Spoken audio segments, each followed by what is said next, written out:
Olá pessoal, meu nome é Michele Brito e eu vou trazer para vocês aqui no canal uma série de vídeos com o tema Java 8. Bom, como saiu a última versão, o Java 9, faz pouco tempo e eu pretendo fazer alguns vídeos com as novidades e mudanças dessa linguagem para a versão 9 aqui no canal, então eu resolvi trazer antes disso algumas videoaulas falando sobre Java 8, para que a gente então possa já ter uma base, um conceito sólido sobre as mudanças e as novidades que vieram com essa versão 8. E a primeira videoaula, que é essa, eu vou falar para vocês sobre os métodos default. Bom, anteriormente ao Java 8, a gente estava acostumado que uma interface ela poderia apenas definir quais seriam seus métodos abstratos. Métodos abstratos são aqueles métodos que não têm implementação. Quem faz a implementação desses métodos são as classes que herdam essa interface. Bom, nesse cenário, quando acrescentava-se um novo método em uma determinada interface, era preciso que todas as classes que herdaram daquela interface também implementassem esse método, porque senão daria erro no compilador e não seria possível compilar essas classes. E a partir da versão 8 do Java, foi possível definir então os métodos defaults, que são métodos que eles já possuem uma implementação default. Então, assim, as interfaces que já existem e que recebem esses métodos defaults não correm o risco de quebra de código e elas podem então evoluir sem perigo. E as classes que as herdaram, que herdou dessas interfaces, não precisa obrigatoriamente implementar tal método para que não ocorra erro, vai tudo fluir normalmente. Então, olha só, eu tô aqui no site da Oracle, da API do Java 8, e eu vou mostrar para vocês essa interface iterable como exemplo. Essa interface, antes, ela tinha apenas o método abstrato iterator. Agora, se você vier aqui nessa aba Default Methods, você pode ver que foi inserido dois métodos, o forEach e o splitterator. E a gente vai fazer, então, vai ver como utilizar o método forEach como exemplo. Aqui, olha, logo abaixo, você pode ver que ele é um default method e ele recebe um consumer como argumento. Ele faz um forEach tradicional. A única coisa que a gente vai precisar definir é qual a ação que cada elemento que estiver sendo iterado vai receber através do método accept da interface consumer. Então, é por isso que ele recebe um consumer, porque através do método accept dessa interface, ele vai saber então qual que é a ação que ele vai fazer com cada elemento que estiver sendo iterado. Então, para fazer esse exemplo, eu vou vir aqui nessa ideia, eu estou utilizando o Visual Studio Code. Eu vou abrir o terminal. Aqui, olha, eu estou na minha pasta pessoal. Eu vou criar um diretório onde eu vou salvar todas as classes que a gente for fazendo ao longo das aulas. mkdir Java 8. Esse vai ser o nome do meu diretório. E agora eu vou criar então uma classe que vai se chamar cliente. Lembrando que eu tenho que salvar como .java, porque essa classe ela vai ser compilada. Vou salvar aqui dentro do pacote Java 8.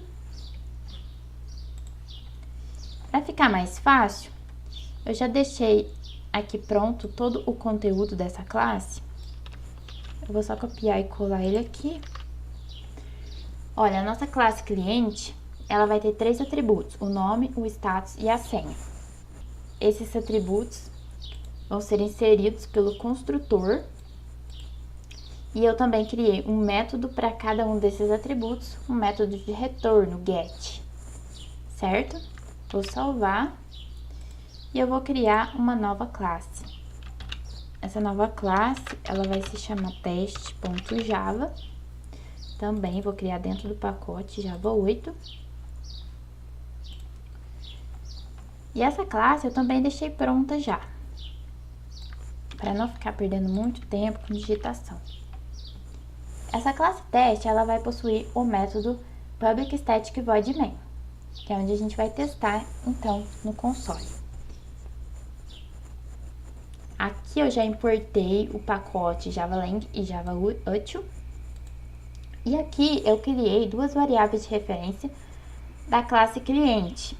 Como a gente determinou na classe cliente, ela recebe os atributos nome, status e senha pelo construtor. Aqui eu defini Michelle, status true, senha 123 e a mesma coisa para a variável C2.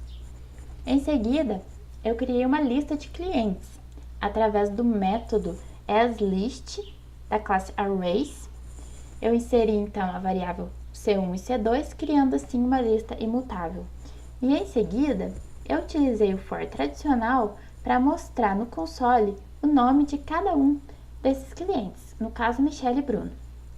Então, olha, no tipo cliente, né, eu defini que é a variável cliente da lista clientes que eu acabei de criar aqui acima. Então, cada um desses elementos clientes que forem sendo iterados, eu quero que apareça no console através do system.out.println o nome. Vou colocar aqui o nome e a senha. Aqui é só mudar, inserir também o get senha. Então, Ctrl S. Agora eu vou vir aqui no terminal e eu vou compilar essa classe teste. Javac teste.java. Agora, olha, compilou.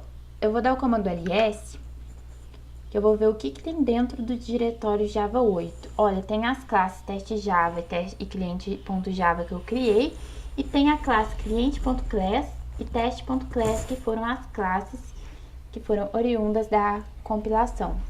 Agora eu vou executar a classe cliente, a classe teste. Vou dar o comando java teste. E assim, olha, eu executei. Então, eu tenho o nome e a senha dos dois clientes, como eu determinei aqui, certo? Bom, e agora eu quero fazer a mesma coisa que a gente fez com esse for tradicional, utilizando o for each da interface iterable. Então, eu vou apagar esse for aqui. Só que eu não posso simplesmente vir aqui, pegar minha lista de clientes e chamar esse método. Eu não posso fazer isso. Por quê? Porque esse método, ele recebe como argumento um consumer. Então, é isso que a gente vai fazer. Eu vou criar uma nova classe que implementa essa interface consumer para que assim a gente possa criar uma instância dela aqui para ser passada como argumento nesse método. Então, vamos lá. Criar uma nova classe. Colocar o nome dela, mostra cliente.java. Salvar no pacote Java 8. E aqui, olha, eu tenho que importar o JavaUtil Function por causa dessa interface consumer. Então, eu tenho a classe mostra cliente, está implementando a interface consumer, que recebe um cliente, e aqui está implementando o método accept dessa interface. Esse método, ele recebe cliente como argumento, e aqui eu vou determinar qual que vai ser a ação que ele vai fazer com esse argumento. Então, no caso, eu quero que ele mostre no console o nome desse cliente que ele está recebendo. Ele vai acessar o método getNome e vai mostrar, através do system.out.println, o nome desse cliente no console. Só que para ficar igual o resultado anterior, eu tinha colocado a senha também, né? Então, eu quero que ele mostre o nome e a senha. Vou salvar. Vou vir aqui na classe teste e eu vou criar uma instância dessa classe mostra cliente. E o mostra cliente. E agora, como mostra cliente implementa consumer, ela é considerada do tipo consumer. Então, eu posso passar ela aqui como argumento no método for each, porque ele vai saber que a cada iteração, o que ele vai fazer com o elemento, o que ele vai fazer que a gente determinou. Ele vai mostrar no console o nome e a senha. Então, ele já sabe a ação que ele vai fazer com cada um desses elementos que forem iterando. Então, eu vou salvar essa classe. Eu vou vir aqui no console. Dar um clear para ficar tudo mais limpo. Vou compilar essa classe novamente. E vou executar. E olha só, nosso resultado foi o mesmo, nome e senha. Então, assim a gente utilizou para mostrar a lista de nome e senha dos clientes, a gente utilizou o método default, que foi inserido agora no Java 8, na interface iterable.